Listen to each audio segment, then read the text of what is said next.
Alright guys, so welcome back. Today I want to talk about something a little bit interesting. I want to talk about the game audio. Now, I was struggling a little bit with putting in the audio in my game. And I really thought it would be something that would be quite easy. And just putting it in was easy, but just to think about how to make it persist between different scenes and such was a little bit more trickier than I thought. Now it kind of sucks that there's just not, my channel is not very famous, and I know it's probably not going to get a whole lot of views, but I know that this is going to be like the definitive trick that's going to help a lot of people. So if you do use this, if you do come across this video, if this is something that is helpful to you, please be sure to hit the like button, and if you want to stay in touch with such content, then do also hit the subscribe. It really helps me out, and also let me know if this was helpful. Now, why am I being so adamant and egotistical? Well, for me, it took me a little while. Now, just putting in the music to go, like I showed you in the last video, now it was kind of working. But if you're someone who has a multi-scene game and you've tried putting in some music, I'm sure that you've come across the problem that I'm gonna talk to you about. And my solution that I eventually found after a lot of Googling and Stack Overflowing, and I just really couldn't find a flat-out answer, and I seem to have something which seems to be working.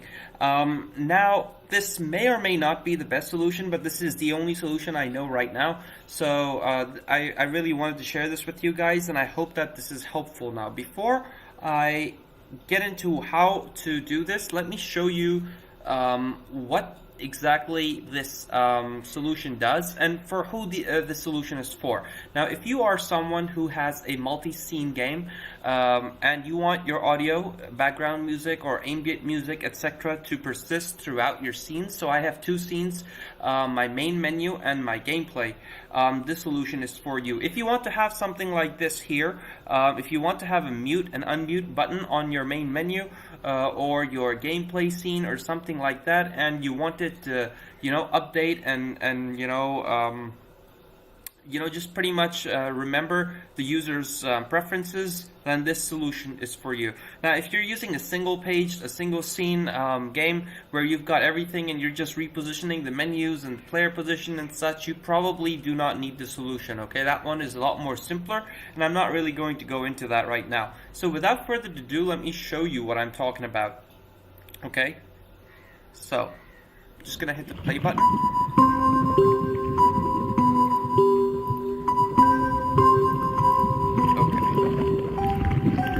So I'm going to turn the music down a little bit. Alright, so as you can hear, I have two sounds. I have the ambient sound and the background sound, and it seems to be working as I want it to. Now, when I hit the mute button, the volume goes down to 0. And when I hit it back, it's on again. Now, this right here is not very hard to do, but the tricky part for me was when I hit play here, and then when I go back here, to remember my preferences. So for example, if I hit mute and if I go back, there is no music, right? Now if I play a little game and if I die and if I go back to my main menu, as you can see that it remembers the fact that I have hit mute here, okay? And if I play it, the music plays again, and if I close it, it mutes itself. And one more thing, now that I have it set on mute, if I turn off my game and let's say next day I open my game again, sure enough, it's muted, and now I can unmute it again, okay? So this is what I'm talking about, and if this is something that you are looking for, then definitely hang around and you will see how to pretty much do this. So yeah, I'll see you in a while. Alright guys, so welcome back, and now I want to try and look at how I went about doing this, okay? So the first thing is, I created, in my main menu, I created an empty game object, and I just named it menu. Now, the position of it doesn't matter, but irrespective, I created an empty game object called music, and on top of my music game object, I put my audio sources. So if you've got just the background music, or if you've got some sort of ambient sounds, then this is where they need to go, okay?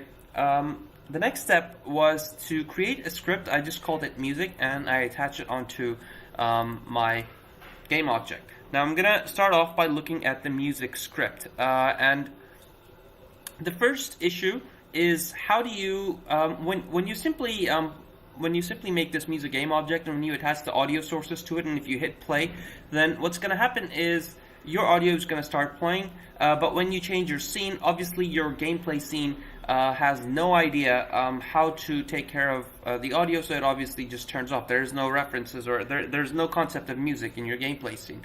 So unless if you want to have another audio source, and if you want, the music to suddenly stop and start again, that's just not desirable. So that's just like a really bad solution. So what we want is we want our audio to keep playing when we switch our scenes, okay? So we basically want this game object to persist throughout scenes, okay? So that is the first little thing that we need to deal with. And the way you deal with this is something like so. Okay, these few lines of code take care of that. Okay, we set up in our music class, we set up a static variable, and every time that the await function of our music game object runs, we just check that if the instance exists, then we just destroy it, and we set the instant to this particular instance, and this line here, don't destroy on load. This is what takes care of, not destroying the game object, the music game object, in between scenes. So I know it looks a little bit confusing, but let me just tell you what I mean, okay? When I go here, and I'm gonna mute the audio just so it doesn't get in my way. Okay, now when I hit the play button, as you can see over here in my hierarchy, you can see there's like a don't destroy on load thing, and it says music game object. Now when I hit my play button, you notice that the don't destroy on load and the music, now this came from my main menu scene, okay? So because we tagged it over here, because we put this game object as don't destroy on load, it persisted between the scenes. So you might be wondering, well, hey, what am I doing over here? Well, the situation is something like this. What we want is when I hit the menu button, right, I want it to check that, hey, do I already have a music game object? And if I do, I don't want to make another one, okay? So the trouble that you might run into is every time you go back on your menu, it might make another music clip and another music clip and another music clip, and they might start overlapping, and it just sounds ugly. You don't want that. You want that same initially made music clip to keep playing smoothly. So this right here, it takes care of that. So it takes care that no additional music game objects are being constantly spammed every time you hit and go back to the menu, okay? So this is what this little piece of code is doing. Now, if you're following so far, and if you've done this much, if you've created your music class, if you've attached it onto your music game object, and if you've set up your audio sources, of course you need audio clips, so go ahead and put your background music in here, like, excuse me, like so. And if you hit play now, then what's going to happen is that your music will persist. So when you're on your main menu and when you hit play and you go into your game scene or whatever scene, the music will keep playing, and that is progress, okay? The second part of the issue was how to wire up this button and how to make the music start and stop when you toggle this button, okay? So, here's how I did this, okay? First of all, I go in my music class, and before I look at the button situation, I want to try and explain this function that I wrote here, okay? Now, obviously, since we want to remember the user's preferences, right? Every time the user opens the games or changes the scene, we want to update this depending on what the user picked last time. We want to use player prefs, okay? This is something very straightforward and simple, and we can also save these, the user, if he wants the situation as muted or not muted, we can save that in player prefs. It's a pretty safe way of doing that.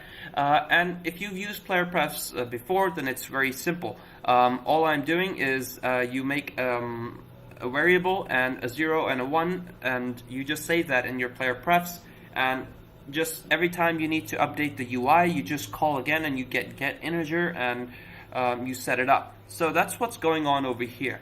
Now, this is what we're doing. So basically what I do is I'm checking in my player prefs, And you know, every time this toggle sound function is called, I'm basically getting my muted integer. Now this is, I mean, you know, by default I've set it to 0, so if this is the first time the user is doing it, it's going to return 0. So what I'm doing is I'm just getting the muted integer, I'm just checking its value, and I'm updating it. So I'm saying, well, hey, look, if you know, if it's 0, then change it to 1. If it's 1, change it to 0. Okay. So I'm getting it here, and then depending on what I get back as the value of the muted integer, I'm setting it. So whenever I set the int to 1, basically what I'm doing is I'm putting the volume to, I'm turning it on. Now I'm not doing it over here. As you can see, I've commented it out, so don't do it over here. But right now, all I'm doing is I'm in this toggle sound function, all I'm doing is I'm pretty much setting the player prefs, okay? I'm not updating the icon. I'm actually not even muting or unmuting the sound. All I'm doing is I'm updating my player prefs, okay? So that's all. And this function I'm going to be later calling from my button. So if you're wondering, hey, where am I actually calling this button, or hey, you're not actually using this, then I'm going to get to that very soon. But since I was here in the music class, I wanted to show you what I'm doing and why I'm doing it, okay? So every time this toggle sound function is going to be called, we're just going to be updating the player prefs. And later on, we'll be calling the player prefs again, and you know, we'll be asking them, hey, are you 0, are you 1, and depending on that, we'll be setting the icon, okay? We'll also be muting or unmuting depending on that. Over here, we're just updating the player prefs, okay? So, the second thing is the sound script. Now we want to talk about how we've kind of talked about, well, we've talked about persisting our music here. We also have the logic down for changing the player prefs situation later on when we actually call this function. So let's talk about how we're going to deal with the button. So you should have somewhere on your canvas, you should have your button. So for me, right here is my sound button, right? So since we're going to be changing what this button looks like, obviously we need a reference to the sound button. So here we have the music toggle button. So this is basically, I've made it public. You probably don't really necessarily need to do that. It's not really great practice, but just for the sake of the example, I've got it as public. And what I want to do is I want to change the sprite. So I want this to change between the sound and muted situation. So let me just show you what I mean by that. You probably have a sound on button and a sound off what do you call it, a sprite, you know. So as you can see, it's over here, the texture type is sprite 2D, and depending on the player prefs, you can imagine that I can update the sprite of the button, okay? So this is what I'm doing over here. I've got a public sprite music on sprite and a public sprite music off sprite, okay? I also have the private variable music, so this is our class that we earlier made. So I can, using this little reference here, I can check, what's going on, you know, and I can also later on call some functions from this class and such, okay? So in the very beginning, at the start, I get my reference to my music, so I just do GameObject.find object of type music. Now this is what it does, okay? When this line of code here will basically go in my hierarchy, and it's going to check one by one, and it's going to look for a game object of type music. It's as simple as that. So it's going to come over here, it's going to see, hey, alright, I'm a game object, and there's a script attached to it of type music, so it's going to return this, okay? It's going to return this. There is an update icon function, so this is whenever the game starts, right? You want the game to remember, well, what was the icon last? Did the user mute it, or did the user not mute it? So this is what's happening. So you want the update icon function to run at the very beginning, and we'll look at what the update icon function does, okay? Now I have a public function called pause music, and this is actually the function which is going to be called when you hit the button, okay? So we have a sound button here, and if you go over here and on click, I actually dragged and dropped the sound button. So the script, by the way, the sound script that I'm talking about is also on the sound button, okay? And all I simply did was I just drag and drop the sound script over here, okay? And now I can go and from here, from the sound script, I can play the pause music function, okay? So this is the pause music function that I'm talking about, okay? Now, the pause music function, here's what it does. Over here, we had the reference to this, okay? This music class that we talked about, this music game object that we talked about. Now, when we were making this class, we talked about this toggle sound function. And what does the toggle sound function do? It just simply updates the player prefs. It just states it in your laptop, in your machine, in your phone, whatever. It's just going to be saving it's just going to be changing the state and saving it. It's going to be checking, hey, is it currently muted? Then change it to unmute. Is it currently unmuted? Then change it to mute. Okay. So the first thing we do, the first thing we want to do whenever we hit the pause button, the pause music button, that is, we want to play this function. So music.toggleSound, that's where we actually call this function. Okay. So over here, every time the user taps on that little sound option, it basically updates the player prefs. The second thing we need to do is we need to update the icon, and I should probably call it a little bit more descriptive, so it should be update the icon and play the volume, or update the icon and update the volume. Okay, that's what it should be called. So it's probably a good time to actually rename this update icon and volume. Okay, so this is a little bit better. So this is going to take care. Now we've updated our player prefs here, so we've got updated our player prefs, and now we can call our player prefs again, and we can simply, depending on the value, we can just update the icon. You can change the sprite, and we can change the volume. Okay, so all I'm doing in this update icon and volume function, I'm just calling the player prefs again. Okay, so I'm just getting the integer that is saved in your mobile. If it's not saved, then by default I'm returning 0. But I'm just checking, hey, is your player pref 0 or is it 1? Okay, so whenever it's like so, I'm going to play the music. Now, I'm going to get to this line, audio listener.volume. I'm going to get to this in a minute. But I first want to talk about how I'm changing the toggle button. So we had the reference to our button here. What I'm doing is I'm using that button, and on that button I'm going to do get component image. Okay, so here's what I'm doing. We have this button, okay, and as you can see, that buttons have these components. As you can see, there's, oops, ignore that for a second. So we have a rect transform, we have canvas renderer, image, the button script, or not this one, this is a different one. There's the sound script that we're working on. So these are all components. So on my button, what I want is I want this image script, okay? No, I don't want this image script. What am I saying? Do I? Yeah, in fact, that's exactly what I want. So I'm looking for this image script right here. Now I'm doing get component.image, and this is returning to me the image component on my button. And now by just saying .sprite, I can pretty much update or change the way my button looks. Okay, so this line of code is basically done to update the icon. Okay, so we had these sprites here, and now I just need to update it. So when I do music button.get component.sprite, and this is the music on sprite, and similarly over here I'm doing the other way around. Okay, so I just need a second. Let me just